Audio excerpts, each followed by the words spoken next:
Hello everyone. इस video में मैं आपको बीएमएस के फर्स्ट ईयर में कौन से बुक्स यूज़ करने चाहिए उनकी पूरी इन्फॉर्मेशन दूंगी। सो गाइस, जैसे मैंने अपने बीएमएस के बेसिक वीडियो में बताया था कि आपको पेपर कोई भी आप लैंग्वेज में लिख सकते हैं। आप इंग्लिश, हिंदी, मराठी, जो भी लैंग्वेज आपको कंफर्टेबल है आप उसमें पेपर लिख सकते हैं।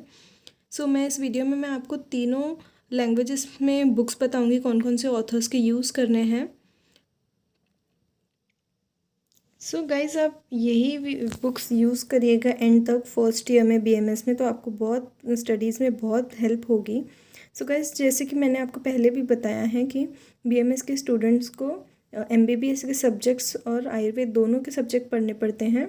सो हमको मॉडर्न में जो सब्जेक्ट्स होते हैं वो है एनाटॉमी एंड फिजियोलॉजी। एंड हमको आयुर्वेद के फर्स्ट ईयर में 5 सब्जेक्ट्स होते हैं: रचना शरीर, क्रिया शरीर, अष्टांग हृदयम, पदार्थ विज्ञान एंड संस्कृत। गाइस, ये पांचों सब्जेक्ट्स आयुर्वेद के होते हैं जो हमको फर्स्ट ईयर में स्टडी करने होते हैं। आप इनके पेपर इंग्लिश, हिंदी, मराठी कोई भी लैंग्वेज में लिख सकते हैं।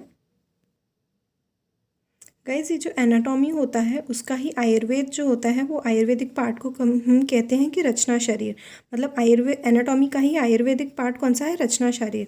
एंड जो फिजियोलॉजी है उसका आयुर्वेद में जो डिस्क्रिप्शन दिया हुआ है उसको वो है क्रिया शरीर। तो ये एनाटॉमी एंड फिजियोलॉजी दोनों आयुर्वेद से रिलेटेड है, रचना शरीर एंड क्रिया शरीर के थ्रू। सो गाइज़, आपको फर्स्टली मैं एनाटॉमी एंड फिजियोलॉजी की मॉडर्न की कौन सी बुक्स यूज़ करनी है पहले वो बता देती हूँ। उसके बाद आयुर्वेद के सारे सब्जेक्ट की मैं बता दूँगी कि आपको कैसे यूज़ करने हैं। फिर से मैं एक बार रिपीट कर देती हूँ। जो एनाटॉमी है वही रचना शरीर है आयुर्वेद में, एंड जो फिजियोलॉजी है वही क्रिया शरीर है आयुर्वेद में। सो गाइज़, हम एनाटॉमी से स्टार्ट करते हैं। हमको जनरल जो एनाटॉमी पढ़नी होती है पूरी बॉडी की वो हमको बीडी चौरासिया में से पढ़नी होती है। ये बुक सारे स्टूडेंट यूज़ करते हैं, एमबीबीएस के हों, आयुर्वेद के हों या कोई भी हो। बीडी चौरासिया बहुत फेमस बुक है और बहुत अच्छी है। तो आप एनाटॉमी के लिए बीडी चौरासिया ही यूज़ करें। और उसके बाद अगर आपको फिर भी डिटेल स्टडी करनी है तो डिटेल स्टडी के लिए ग्रेज एनाटॉमी बेस्ट बुक है। गाइज, ये तो हो गया थ्योरी नॉलेज। उसके बाद अगर आपको प्रैक्टिकल नॉलेज, मतलब जो फर्स्ट ईयर में डायसेक्शन होता है उसके लिए भी आपको कुछ बुक रेफ़र करनी पड़ती है। वो है कनिंगम। इसके 3 वॉल्यूम आते हैं।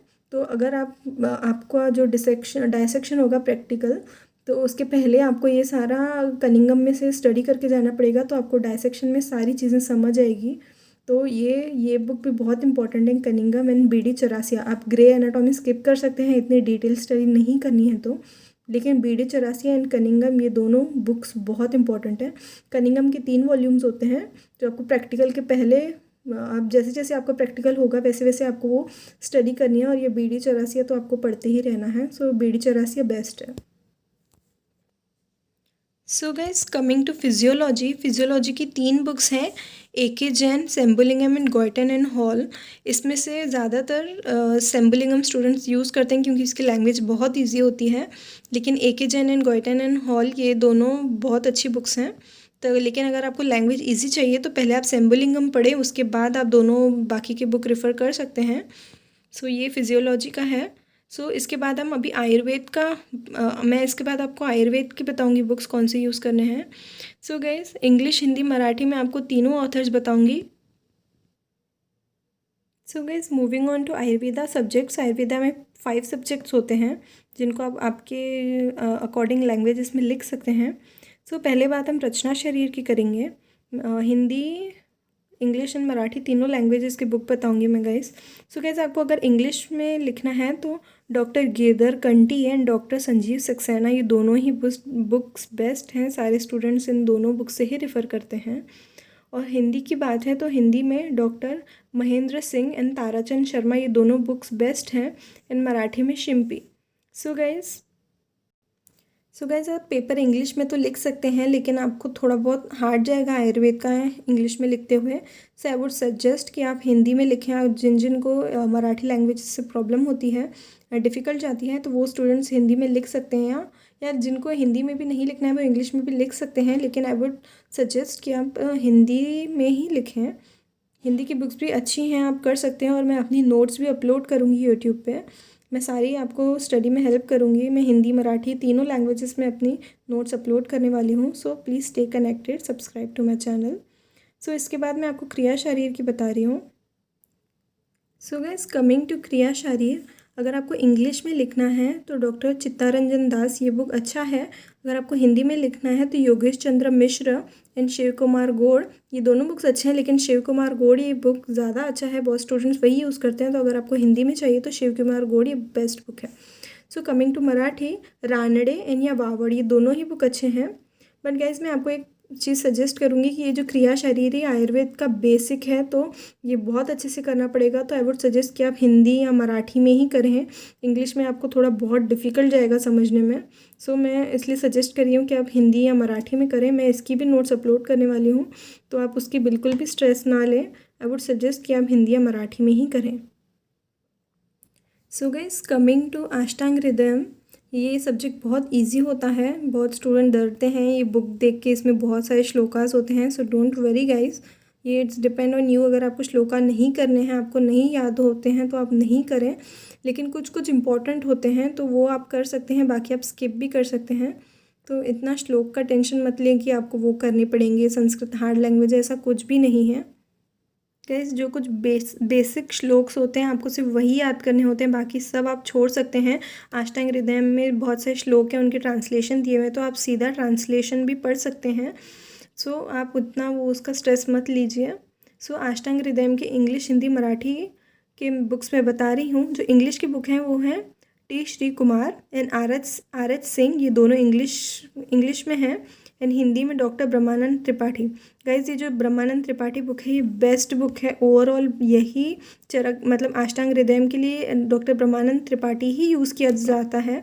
सो आप हिंदी इंग्लिश में पढ़ रहे हैं तो लेकिन आप ब्रह्मानंद त्रिपाठी को रेफ़र करना ही है। और मराठी के जो बुक्स होते हैं अष्टांग हृदय के, उसमें इतनी मिस्टेक्स होती हैं कि आपको बहुत गलत इन्फॉर्मेशन मिलेगी, इसलिए आप मराठी के बुक यूज़ ना करें, आप हिंदी में ही करें। आप पेपर मराठी में लिख सकते हैं, लेकिन स्टडी आप हिंदी में से करें। अगर आप इंग्लिश का भी यूज़ करें तो आप स्टडी आप हिंदी में से ही करें, क्योंकि ब्रह्मानंद त्रिपाठी का बुक बेस्ट है। गाइस, एक और चीज़ मैं आपको बोलना चाहूँगी कि अगर आप इंग्लिश में पेपर लिखेंगे तो आपको थोड़ा डिफ़िकल्ट लगेगा। अगर आप हिंदी में लिखेंगे तो आप बहुत सारी चीज़ें मन से, मतलब जितना नॉलेज है आपको हिंदी या मराठी में आप लिख सकते हैं आपकी मदर टंग के लैंग्वेज में, तो वो आपको ज़्यादा ईजी जाएगा। आप जितना आपको थोड़ा बहुत नॉलेज है उसके अकॉर्डिंग आप पेपर में एक्सटेंड करके लिख सकते हैं। लेकिन अगर आप इंग्लिश में लिखेंगे तो आप इतना एक्सटेंड करके नहीं लिख पाएंगे, तो पेपर में थोड़ा आपको डिफ़िकल्ट जा सकता है। लेकिन ऐसा नहीं है, आप इंग्लिश में लिख सकते हैं, लेकिन थोड़ा आपको डिफ़िकल्ट जाएगा, ज़्यादा मेहनत लगेगी। सो इसलिए आप अगर करना चाहें तो हिंदी में कर सकते हैं, लेकिन आपको इंग्लिश में ही करना है तो आप कर सकते हैं। It's totally your choice. Guys, मैं फिर भी आपको अष्टांग हृदय के मराठी का बुक बता देती हूँ। गाडगिल है, इसमें बहुत ईजी लैंग्वेज में शॉर्ट करके दिया हुआ है, तो आप पेपर में ये गाडगिल का बुक पढ़ सकते हैं। सो बट उसमें बहुत मिस्टेक हैं, तो फिर भी आप हिंदी का ब्रह्मानंद त्रिपाठी रेफर कर लेना। तो कमिंग टू पदार्थ विज्ञान, गाइस ये सब्जेक्ट थोड़ा सा हार्ड है, तो आप इंग्लिश में मत करना, आपको कुछ भी नहीं समझ में आएगा। तो इसलिए मैं आपको सजेस्ट कर रही हूँ कि इसका इंग्लिश में पेपर मत लिखें, आप हिंदी में या मराठी में लिख सकते हैं। ऐसा चलता है कि आप ये पेपर अलग लैंग्वेज में, ये ऐसा कोई रूल नहीं है, तो आप कोई भी पेपर कोई भी लैंग्वेज में अलग अलग में लिख सकते हैं। सो आप पदार्थ विज्ञान हिंदी या मराठी में ही लिखें, बाकी दूसरे पेपर आप कोई भी लैंग्वेज में लिख सकते हैं। सो पदार्थ विज्ञान का इंग्लिश में तो नहीं ही लिखना है। सो हिंदी का बुक है ताराचंद शर्मा एंड रविदत्त त्रिपाठी, ये दोनों बेस्ट बुक हैं, आप कोई भी रिफ़र कर सकते हैं। ताराचंद शर्मा थोड़ा लेंदी है, उसमें एक्स्ट्रा का बहुत मटेरियल दिया हुआ है, लेकिन रविदत्त त्रिपाठी थोड़ा अच्छा बुक है, तो आप वो यूज़ कर सकते हैं। सो मराठी का वावड़ एंड रंजीत देसाई, ये दोनों बुक हैं। एक भटकर भी है इसका, लेकिन उसमें भी बहुत फालतू का बहुत ज़्यादा मैटर दिया हुआ है, तो इसलिए मैंने वो मेंशन नहीं किया। लेकिन इसका पदार्थ विज्ञान का मराठी का एक भटकर बुक भी है, उसमें बहुत एक्स्ट्रा दिया हुआ है, इसलिए मैंने मेंशन नहीं किया हुआ है। लेकिन आप फिर भी सारे बुक्स देखना एक बार, जो आपको सही लगे उसके अकॉर्डिंग, आप जो आपको अच्छा लग रहा है कि आप उसमें से पढ़ सकते हैं अच्छे से, तो आप वो रेफ़र करना। लेकिन ये दोनों बुक ही बेस्ट है मराठी के। सो गाइस, ये जो मैंने बुक्स बताए हैं ऑलमोस्ट स्टूडेंट वही यूज़ करते हैं, तो आप सारे बुक्स देख लेना एक बार सारे, और जो आपको इजी लगे वो यूज़ करना। So now coming to Sanskrit, बहुत स्टूडेंट ये सब्जेक्ट से बहुत डरते हैं कि मैं कैसे होगा, कैसे पासिंग निकलेगी। लेकिन गाइस अगर आप स्टार्टिंग से थोड़ा थोड़ा करेंगे ना तो बहुत इजीली संस्कृत निकल जाएगा एंड बहुत इजी है। संस्कृत एंड अष्टांग हृदयम ये दोनों सब्जेक्ट तो पासिंग के लिए बहुत ही ईजी होते हैं। सो इन दोनों की तो बिल्कुल स्ट्रेस मतलब मैं अब संस्कृत की भी अपनी नोट्स सारे सब्जेक्ट की डालने वाली हूँ। सो आप उसका बिल्कुल भी स्ट्रेस नहीं लें। सो संस्कृत 3 पार्ट्स में डिवाइड होता है, एक सुभाषितम, व्याकरण एंड पंचतंत्र। गाइस ये संस्कृत का ऐसा नहीं है कि आप इंग्लिश में है, हिंदी, मराठी, इसकी लैंग्वेजेस की बुक्स इतनी अवेलेबल नहीं है तो, लेकिन ये 3 पार्ट में डिवाइड होता है, सुभाषितम, व्याकरण एंड पंचतंत्र। आप कोई भी लैंग्वेज के हो तो आपको सुभाषितम के लिए भास्कर, गोविंद, घानेकर यही बुक यूज़ करनी है। गाइस इसमें श्लोक होते हैं और उसके ट्रांसलेशन होते हैं, पेपर में पूछे जाते हैं, तो ये इसमें आपको संस्कृत में वो करने पड़ते हैं। ईजी ही होते हैं, बहुत ईजी होते हैं। और व्याकरण की जो है वो कॉलेजेस में आपको नोट्स दी जाती हैं, या मेरी भी नोट्स मैं अपलोड करूँगी तो आप उसमें से पढ़ाई कर सकते हैं व्याकरण की। और व्याकरण आपको पूरा थोड़ा थोड़ा करना ही पड़ेगा पासिंग के लिए, आप एक साथ नहीं कर पाएंगे। सो व्याकरण आप स्टार्टिंग से थोड़ा थोड़ा करते ही रहना। सो कमिंग टू एक और पंचतंत्र होता है, इसमें स्टोरीज़ होती हैं, तो ये आपको पेपर में पूछी जाती हैं। उसके लिए आप चौखंबा प्रकाशन ये बुक यूज़ कर सकते हैं। सो इसमें स्टोरीज़ दी होती हैं, उनके ट्रांसलेशन दिए हुए होते हैं, संस्कृत में होते हैं, तो आप सीधा से ट्रांसलेशन पढ़ सकते हैं हिंदी में या मराठी में, कोई भी लैंग्वेज में। सो गाइज़ ये सारे बुक्स आपको यूज़ करने हैं, ये पूरे आयुर्वेद के हैं, ये मॉडर्न के हैं, ये सारे बुक्स आपको यूज़ करने हैं। और आप बहुत अच्छे से स्टार्टिंग से स्टडी करें, आयुर्वेद एंड मॉडर्न दोनों को बहुत अच्छे तरीके से बैलेंस करके पढ़ें। इसके अलावा आपको कोई भी डाउट हो तो आप मुझसे कमेंट करके पूछ सकते हैं, मैं आपको क्लियर करने का पूरा ट्राई करूँगी। So guys I will try my best कि मैं आपको स्टडीज़ में भी हेल्प करूँ। So please like, share to those who need it and subscribe my channel, keep supporting. Thank you so much for watching.